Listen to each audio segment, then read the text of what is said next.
Are you ready to rumble? Some of you have heard that phrase maybe in a boxing ring, but in our context today is, are you ready to start something new that God is doing? Uh, so Mari will do the slides for me. Just going to give it a chance to get there. Thank you. If you don't know me, my name is Hendrik. I'm one of the elders here, and I've got the privilege to share the Word of God with you. So, as you might know, the heading of my sermon is, Are you ready to rumble? Ready for a challenge, ready to do something new. So, CU Hazy View, Church Unlimited, has received a revelation from God that He's busy doing a new thing for us in 2026. Just the word doing a new thing for each person here gives a different feeling. Some like new, they like a challenge. And then there's the other ones that I'm happy where I am. I don't want something new. I don't want to get uncomfortable with facing something new now.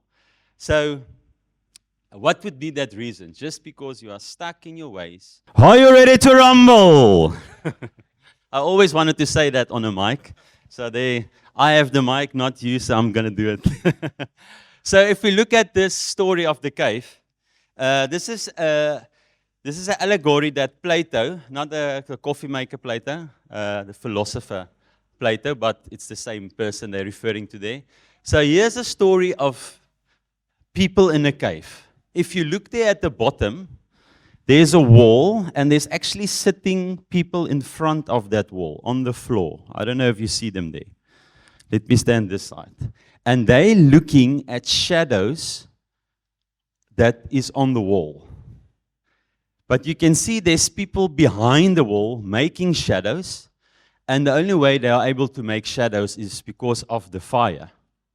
And then you see there's people that are actually going out of this cave, and they're standing on the top. So that's what you need to see. So those people in front of the wall, they were there from birth, stuck in chains, stuck on their hands, stuck on their necks. They were only able to look in front of them on the wall. So as they grew up, they just saw the pictures on the wall. And whatever they saw, you can think about it, put yourself in that situation, what they saw was real for them. That's the only realness of life they have, because that's the only thing they ever saw. They were never able to touch the shadow. They were never able to smell the shadow. They were just stuck there and able to look in front of them. And then, like I said, you've got the people making these images for them, and then there's the fire. So the story goes like this.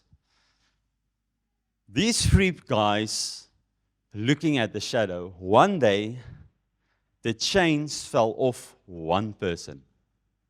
The other two remained stuck, and the one got up, and it's like, okay, these things are off, and now he starts exploring, because he was, for his whole life, he was just able to see this, so what he knows as life is real for him. And then, he goes other side of the wall, and he sees there's actually people making these shadows. It's not like the shadows are real on the wall. There's actually something making these shadows. And he sees the fire, and his eyes are not used to this fire because it's this new light. And as he's struggling to get his eyes adjusted, after a while, he's able to see clearly, and he goes to the fire, and he actually says, oh, this thing is hot. I can get burned. But beyond the fire, he sees a bright light at the entrance of the cave. So he starts going to this entrance of this cave. And as he goes closer, the light is so bright, his eyes struggle to get used to it. But as they get used to it, he starts getting out of the cave. And for the first time of his life, he's getting out of the cave, and there's a bright light. It's so bright, his eyes are blind, and it takes a while, a real good time, to get adjusted to this. And now he's adjusted, and he sees the images that were portrayed on the cave wall are actually real animals that you can see. So for the first time in his life, he saw birds flying, not just being pictures cast on the wall. There's horses running around, and they galloping, and there's other people, and there's trees. And his eyes get so adjusted that he can actually look at the sun, and he's like, Yo, and he's got this new knowledge of life. And with this new knowledge, he's like, I can't keep this for myself. I have to go and tell the others. So he goes back in the cave. And he walks past the fire and he gets to the people and they just stuck. He finds them looking at the wall, saying, bird, horse, ring. And he's like, guys, I was just outside and there's real birds. What you are looking at is fake. It's not real. There are shadows. There's people casting these pictures for you on the wall. It's not real. Come outside and experience real life. And they're like, no, this is real. Because for their whole life, they were used to looking at shadows. And that is sometimes us sitting here. What we might perceive as real in our life or as freedom in our life is probably not freedom. Outside, there's a new knowledge. There's more. You have not arrived yet. There's always more to know. There's always more to learn. So with that picture, I just want to go to the following thing. There's 3 key things that is happening in the story. Number 1 is the chains remain on your. If the chains remain on your body, nothing new will happen. If the chains remain on your body, nothing new will happen. Number 2, if the chains are removed from your body, you have the potential of new things happening. The potential doesn't mean it's going to happen. You've got the potential. And then number 3, the question remains, are you willing to explore? Without exploration and teachability, your mind cannot be enlightened. And you cannot experience the new God wants to do because you are stuck in your ways. New, the word new, the Hebrew word, is very simple as we know it, new, but it can also mean fresh, like fresh harvest, fresh produce, something fresh, something new is happening for that person that is free from chains. So, in Isaiah 43 verse 19, that's our scripture for this year. I am doing a new thing. But I want to say the next thing that God's asked a question. The question he asks is, can you perceive it? Can you see what I'm doing? Because you might be out of your chains, but you have to get into the light to see what is real. Today is Action Sunday. It's a verb. It means something is happening. And if you're not taking action, you are procrastinating. That's the only word that's the opposite of action. You're just doing nothing. You're procrastinating. So if God is saying, I'm doing a new thing, can't you perceive it? If you're not busy with something new, what God is doing, that He wants to do through you, I would say, pointing fingers at myself, I'm procrastinating if I'm not willing to be used. So the word perceive, the Hebrew word, there's in the context, it means perceive, but the word itself can mean a couple of things. And I just want to elaborate on that. To know, to perceive and see, find out and discern, distinguish, to know by experience, recognize, acknowledge, confess, to have knowledge, to be instructed, to make known, declare, to make oneself known, reveal himself. In this story of Plato, you will find yourself somewhere in this picture. But before we continue on that topic, let's read some scripture. I want to read from 2 Corinthians 3 verse 18. So it reads as follows, and we all, it's the ESV translation, with unveiled face behold the glory of the Lord, are being transformed into the same image from one degree of glory to another. For this comes from the Lord who is the Spirit. So you see, there's a transformation happening. And then in Romans 8 verse 29, it says, for those God foreknew, He also predestined to be conformed to the image of His Son, So there's a transformation. You're being conformed to the image of his Son. You cannot remain in chains. And then Galatians 4, I first want to read verse 8 and verse 9. Formerly, when you did not know God, let's say you are stuck in the chains, you were slaves to those who by nature are not God's. But now that you know God, or rather are known by God, how is it that you are turning back to those weak and miserable forces? It will be so stupid for that guy in the cave just to go back and be stuck in caves again. And that's what this scripture makes so real for me with that allegory of Plato. And then verse 19. My dear children, for who I am again in the pains of childbirth, until Christ is formed in you. So it's Paul writing here. He's writing to the Corinthian church. He says, he tells them that I'm in birth pains here because you started well, but you're going back. But I'm going to be in these pains until I see Christ being formed in you. What I want to get to you, Christ is formed. You are being changed into the image of Christ. You see, when God gets hold of you and you surrender yourself to His will, He will transform you. There is no procrastination with Christ. There's a change happening because you come empty-handed to Him, but you become alive in His hands because He does the work. There is no standing still with Christ because you have become His chosen vessel to display His glory.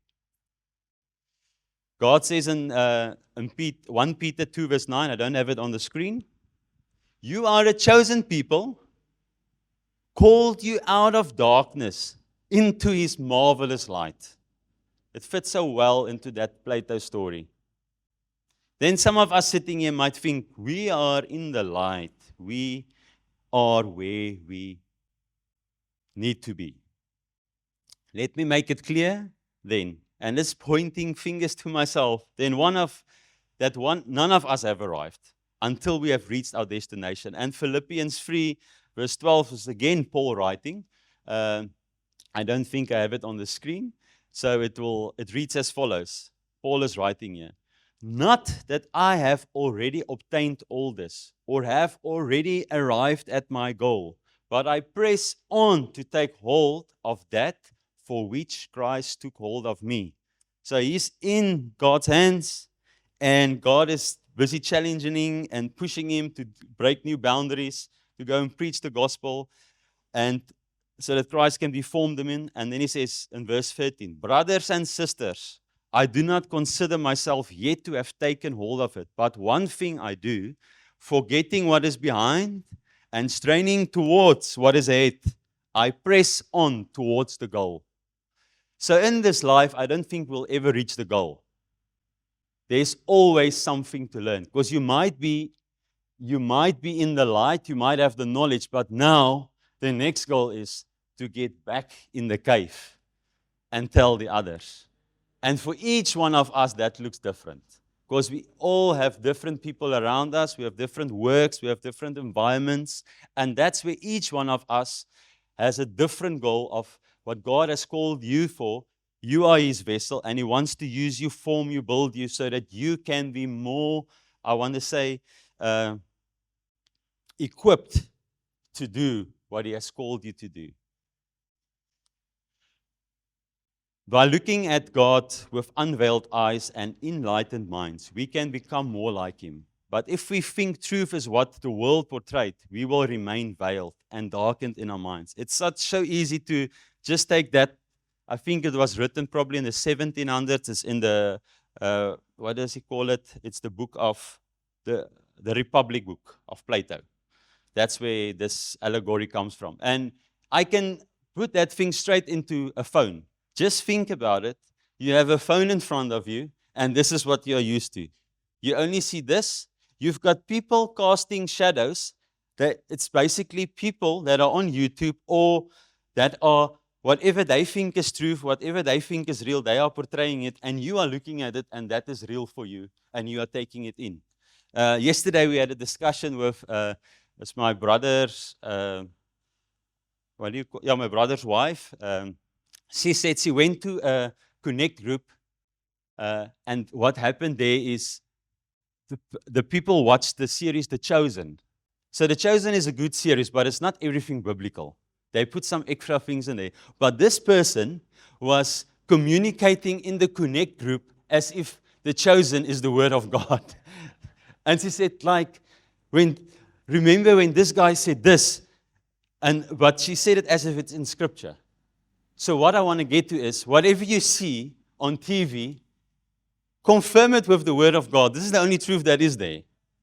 It's a good story. It brings people to Christ, but it's not all the truth. Okay?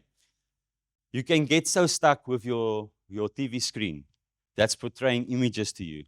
But other side of the TV screen, there's a whole world out there to explore. Like people are watching, kids are watching how people are, I'm not pointing fingers, it might be you. Kids are watching on the screen how other people are unwrapping gifts.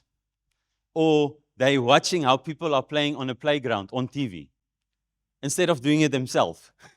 That's not real. Go and experience it so you don't just see it, so you can feel the soil, so you can feel the wood, and you have experience so that you can teach others about it. If God says He is doing a new thing that is fresh, how can we say we have arrived? So where do you find yourself in this journey of the caveman? Maybe you can just go back to the picture of the cave. Where do you find yourself in this journey? I think if you're unsaved, you're probably still in chains there. Are you stuck in chains, blinded by the God of this world? That is what we read in 2 Corinthians 4, verse 4. The God of this world, referring to the devil. Are you stuck in the chains, in the veils he puts in front of your eyes? I looked for joy and meaning and fulfillment in all the wrong places. I was unaware of where joy comes from. It comes from my Creator. So if you look at these things in front of you, the people in the cave, they haven't experienced the joy of the Creator yet. Maybe they're just happy to be there, but they don't know what real joy is because they've never experienced it. We have to show it them. Then number 2, maybe our chains are off, but you are still in the cave, holding on to lies. Your chains are off, but you just don't want to go to the light because you are so used to this lie. And I want to use a personal experience. Some of you might know, I think it's more than 7 years ago, I was had the privilege of working as a full-time youth pastor in a church. And I went through a difficult patch. And I went to the pastor of the church. I said, listen, I struggle to submit under this leadership. I just think differently from you guys. And I shared it with him. And then what happened is he said, okay, I'll take it to the church board. We'll talk about it. They came back. They said, okay. I also said, I feel I need to resign because I struggle with this. And they went to the church board. They came back and said, Hendrik, we accept your resignation. You've got 1 month. So I was walking with this lie always. This is truth. I need to get punished for what I did. There's consequences for any wrong thing. Don't get me wrong there. But I was living with this lie of, I failed miserably in my ministry. And how can God use me? And then we moved to Hazy View. And what stood out to me, the pastor of the church back then, we just went to visit them. I told him my story, and his response was what changed my mind. He said, Hendrik, I'm so sorry that happened to you. Because I was expecting, how could you? That was the lie that I've been living in. And when I saw the grace that comes from God, from the light. I saw truth. And once I saw seeing truth, I started to change in myself. I started to look with a different lens at life. And I saw truth for what it is. And I received restoration because I came in the truth and I saw it. What I firstly experienced was not the heart of God. It was just human flesh like we are used to. And I don't blame them. Ministry is not easy. But God is still using people powerfully. And now it's still going strong there. So praise God for that. Then number 3, you are on your way out to see the truth, to get knowledge. So you might be on the way there. That's good. You are moving. Number 4, you have experienced the knowledge. You see the truth plainly. You have faith. It has grown because you see things and you know it's real. But faith without actions is dead, as we read in James. You might have the faith, but you might not be showing the actions. Actions is a movement. So that gets you to number 5. You realize you cannot keep this for yourself, and you want to share it with those that are stuck in the cave.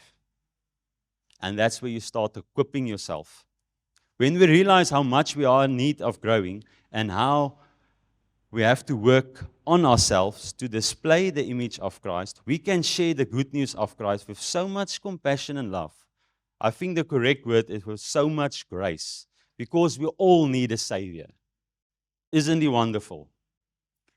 And I want to use another personal experience, and I had the privilege of it happening Friday. At my workplace, there was an incident where a guy, he did not do what I asked him to do. I'm working on a macadamia farm. I'm a junior manager there. And the guy was supposed to do one thing, and he did not do it. So I went to him, and I asked, I just want to understand, I said this, but you did it this way. You know, we've changed it a long time ago. I just want to see how we can grow. How can we adapt? What is the reason? And this guy is just quiet and he's sorry. And I said, I know you're sorry, but I want to understand what is the reason. And he starts crying.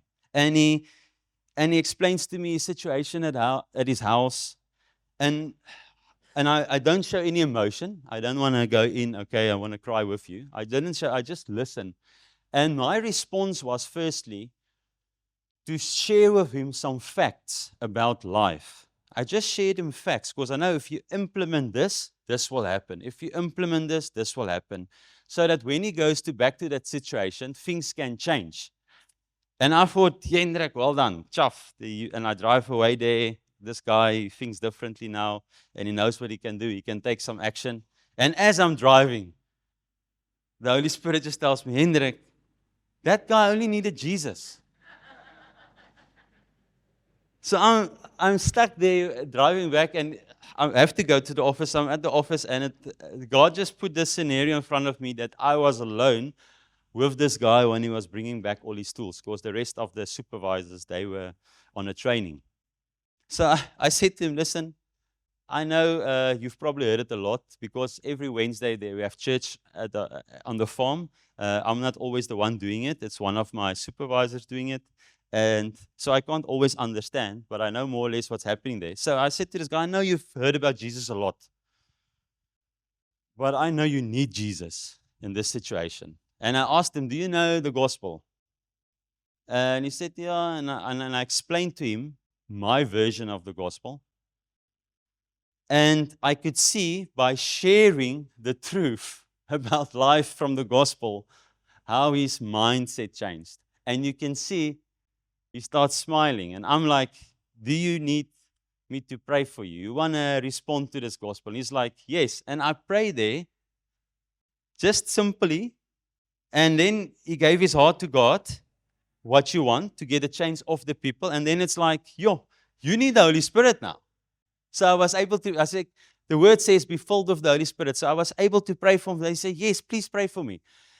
And this whole situation happened in a short time. And you can see, because he's got Jesus in his life, if those people in the chains get released through the gospel, they have Jesus and there's a Holy Spirit guiding them out of the cave.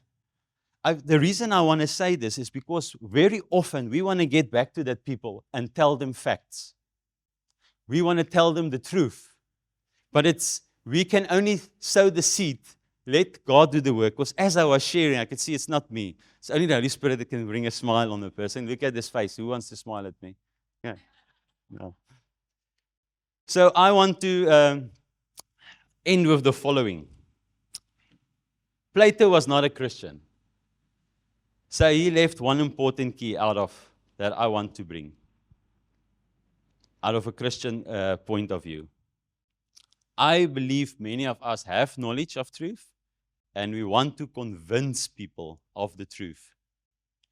Instead of realizing God is doing something new, you are His chosen vessel. Just allow Him and be obedient to do what He wants to do. And I want to use an illustration of a steam train. I don't know if you guys know a steam train. It's got the engine works with water that's boiling. So there's a heat, there's a fire happening. It could be any way to heat up this water. And then this boiler is happening. And then there's steam coming. And now there's a combustion. And these engines start rolling. That's how I see the gospel. It's a steam train. But what prevents a steam train from going forward? Anyone? That's the answer I want from you. The brakes. Okay, somebody might put some brakes on. Anything else? What prevents a steam train from going forward? Huh? Fuel, fire, okay. There's something that is not in the engine or on his body that prevents him from going forward. What is that? Tracks. It's tracks. Without tracks, a train can't go forward. So what is my point? The fuel, you are spending time with God, learning and equipping yourself with truth. That's getting into the light. This, however, does not mean that if you do not know a lot, you cannot move. I don't know if you guys have a bicycle. When you were small, it was either one without pedals, so the parent is standing behind holding and it's just pushing it. It's like a stick. You get those ones. So that person is dependent on the one to be the fuel to push him forward. Then you get ones that they can pedal, but they are so scared of falling over, so somebody guides them and he equips them by putting just these small wheels on the side. So it goes like this, but he can go forward. He won't fall because he has the wheels, unless he tries to jump or ramp or anything like that. So that baby on the bike doesn't know a lot, but somebody's with him and guiding him. And God will use any person with any knowledge for His kingdom. So it doesn't mean like you have to know it all. You have to know everything there at the top, but you aim for that because you want to reflect Christ. For this steam locomotive to move forward needs tracks to run on. No tracks, it has to stop. It's the end of the rail. Romans 1 verse 16 says, I am not ashamed of the gospel. It's the power of God unto salvation. It's the gospel train, but we have to lay the tracks. If God tells you something, put the tracks there so that the gospel can go from there to there. You have to put tracks. If you don't do something, He can't do it. God uses people. Be the tracks for the gospel to go out. If we are not going on, what tracks are the gospel running then? The scripture says in Isaiah 58, untie the cords of the yoke, set the oppressed free, and break every yoke. Just break it. Why am I saying this? This is what the gospel does. We can't do it. God wants to set people free, but if we are just stagnant, how is the train that is the power of God unto salvation get to the people in the chains? We have to go back with the knowledge that we have received. We sometimes do want to get refueled. We fuel ourselves with the wrong stuff sometimes. Or even worse, we have the fuel, but we never light the fire for it to burn. And I want to make it practical. What I want to say is we can get focused on the wrong things. The scripture says God knows you need clothes to wear. He knows you need food. He knows all these things. He says the pagans look after that. But for you, first seek the kingdom of God and His righteousness. And all those things that are important will be added. Doesn't mean you sit, procrastinate, and do nothing. What the scripture is saying is our focus should not be so much on the earthly things. We should be focused what brings glory to God. So I used an example of my workplace. I do work, I do get an income, but I can be intentional. God, what do you want to do today in my workplace? What do you want to happen? So the Apostle Paul, he had all the knowledge in the world, scriptural knowledge. He was so clued up before he got saved because he was well taught. Then Jesus appears to him and he says, Paul, why are you persecuting me? And we see he gets saved there. For those of you who don't know the story, it was on the road. Paul hears the voice. His name back was Saul, and now he's Paul. He hears this voice of Jesus speaking to him, and he gets blinded. And for 3 days, he is saved now because he heard Christ speaking, and you know Christ is real. He has faith in Christ. But for 3 days, he wasn't filled with the Holy Spirit. So we see only after 3 days, and we read that in Acts. I just want to see if I actually wrote it down here. Acts 9, verse 17. We see, I don't have the scripture on the screen there, but it says, Ananias came to Paul and he said, Paul, God has spoken to me, and I said, I must pray for you so that you can see, but also that you can be filled with the Holy Spirit. So it's awesome for me that even Jesus says that we must wait for the Holy Spirit before we do something. What I want to say is Paul knew everything. He knew the scriptures out of his head.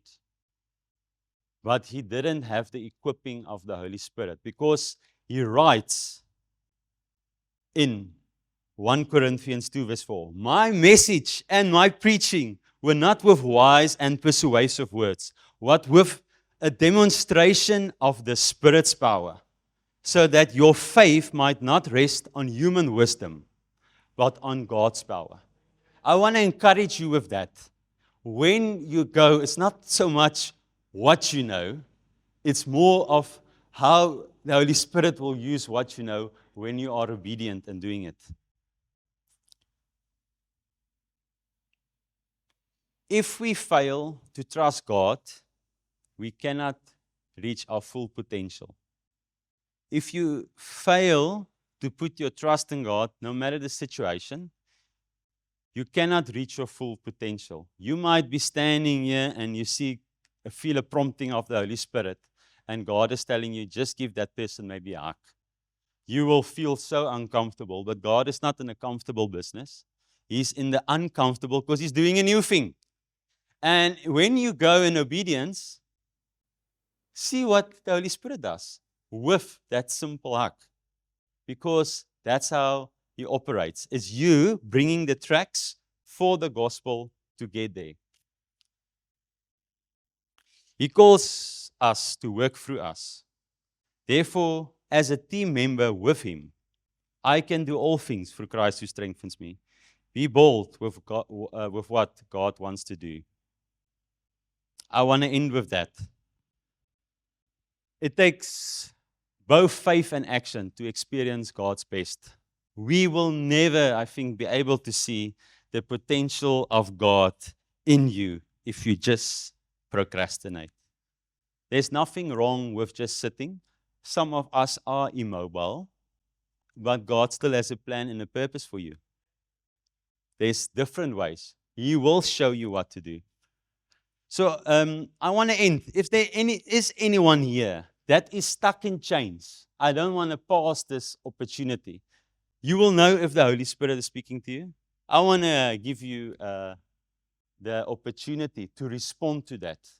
We're going to give some time for prayer just after that. And then maybe one of you is sitting here and you haven't been filled with the Holy Spirit. You are in the light, but just like Paul, before he did anything, he was filled with the Holy Spirit.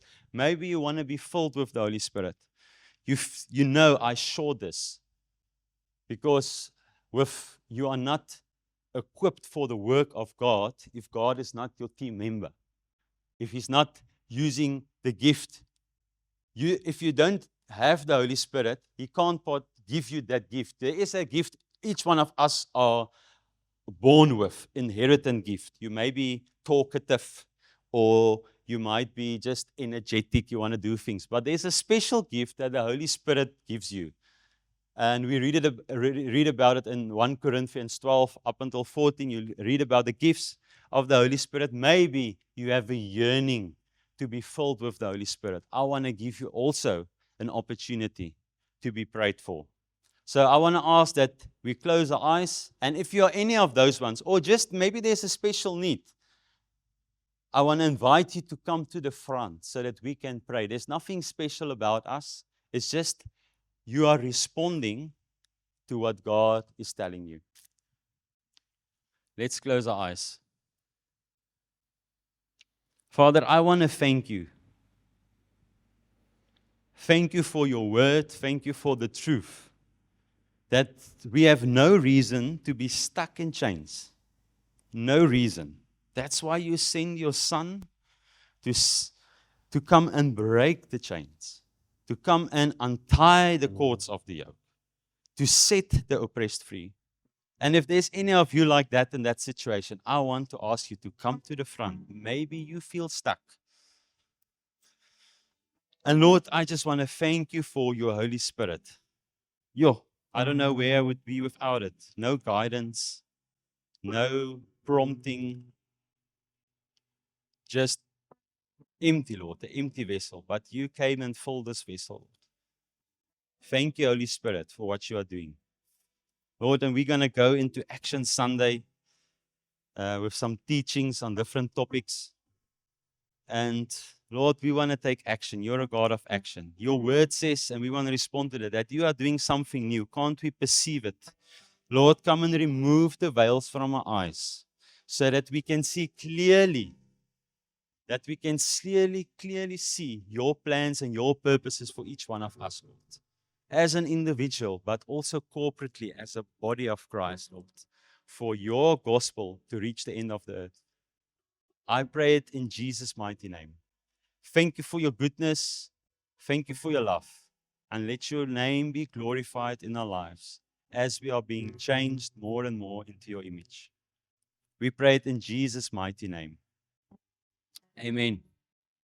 If there's anyone, you are welcome to come to the front. There will be people here to pray for you. There's tea and coffee. And for those of you who are participating at 11 o'clock, that's in about 20 minutes' time, we're going to break up in our small groups. But please enjoy the fellowship with us. Yeah. If you haven't registered and you want to partake, and maybe you don't have a clue what Action Sunday is, there was a slide in the front, but there's a sign language. There's a teaching on sign language. Just think about